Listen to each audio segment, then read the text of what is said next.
Hello, traders, and happy Tuesday. At any rate, follow me at Gumby9662C on Twitter if you get a chance. Everything has to pop up here as soon as I start the video, of course.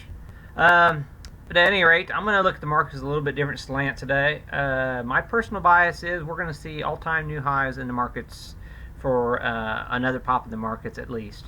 So, but at any rate, I'm going to look at the equal-weighted ETFs for the three major indices and show you what I'm seeing right here. And I put several MAs on here to show you what I'm talking about right here. But at any rate, the MAs are all lined up perfectly, and that's typically a sign of a bullish market. And today we broke out of the wedge on the RSP. It's the equal weight of the S&P 500. And we're back to all-time highs, and we actually put in an all-time high. It's not all-time closing high, but we put an all-time intraday high on the S&P 500 or the RSP today. So, looking very bullish for the markets. Okay. Now for the NASDAQ, you got the QQQE. That's the NDX, the NASDAQ 100. And this is your equal weighted NASDAQ 100, and we broke out to all-time new highs today and backed off a little bit at the close. But I don't even think we're at resistance here yet, and after hours, Texas Instrument blew the numbers out of the water. They came back in, but I'm thinking it's going to be a runner tomorrow. Okay, so just keep that in mind. And then we also had another one. Let me find that real quick. Wait 1 second. Yeah, it was a Seagate, STX. They blew it out of the water too, and they were rallying there in the after hours too.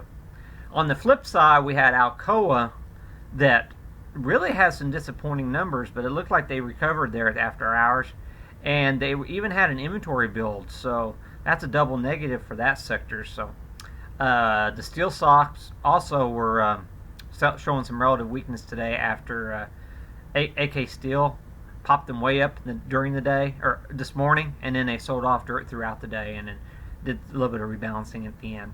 But tomorrow morning, Steel Dynamics reports, so we might see some more volatility in the XME metals and mining index. Now, the last equal-weighted ETF that I want to talk about is for the Russell. It's the EQWS ETF. Now, this isn't traded very much, but it still gives you a pretty good idea what's going on here. And I want to point out something here. Typically, when you get the first day of a cross, this little blue-green line here, that's your signal line on the Ichimoku cloud. Typically, you get continuation for a couple days after you cross that line. And if you go look back in time on this thing, see you get across here, got a bullish pattern. This is more consolidation right here. But you go back in time, that tends to be the case, okay? And we are above the clouds, so this is a bullish pattern still on the daily for the NASDAQ on the equal weighted. So just keep that in mind. Things are looking pretty good here. So now let me go through some stocks here. I held Boeing for the overnight. Earnings are in the morning. We closed at all-time highs, and this is a Trump-related stock, so I really do think we're going to probably see a pop in this one tomorrow. And I did it with spreads, that way if vertical spreads, and that way if you're trading earnings, you have your IV crush typically, and if you do with spreads, you can typically negate a lot of that IV crush. Hey, let's just do it this way. Here's your calendar for tomorrow. And the overnight, all these have reported already. But yeah, you got Boeing. You got Freeport-McMoRan. That's another materials stock. So keep that one in mind. These material stocks have just ran up considerably here. And after hearing the Alcoa's results, I'm quite concerned about Freeport, because also I'm bearish on gold. And let me talk about that. And then you can see the other ones here. Norfolk Southern's also reporting, and the railroads were on fire today. So, pretty good chance the railroads are going to go up again tomorrow. After years using the Ichimoku, I'm used to seeing certain things happen. And once you cross in the cloud, typically you'll see the next day a massive sell-off in equities, futures, or whatever, you know. And what we had today was an inside day, a rally back to the halfway point of the prior day's candle.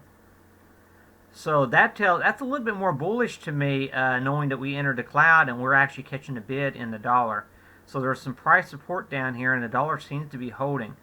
So just keep this in mind. I'm thinking the dollar is going to get a rally here, and gold is going to sell off. See, gold has been hovering around this support resistance line for about a week now, and this was support before, but it's more resistance now, and so that's why I'm thinking it's going to fall out of favor. And to back up my claim on that, let me show you the weekly chart. Okay, on my weekly chart right here, if you notice what we're doing here on, let me zoom in. You notice how we've dojied out right here at the bottom of the cloud as of today, and the week's not over with. We've got 3 more days. It looks like a complete rejection of this cloud. Minority Leader Schumer says he told Trump that Senate It really looks like we got a topping pattern going on here on gold, and that's why I've got GDX to the short side for next week expiration. Okay, that's all I got to say. There's a lot of other stuff I could talk about, but at any rate, had a good day today, and I've been hitting them pretty good here lately. I've got some winners and some losers, of course. But at any rate, good trading, and be sure and like the video and leave any comments you can at the bottom, and it will be appreciated. Thanks a lot. Bye.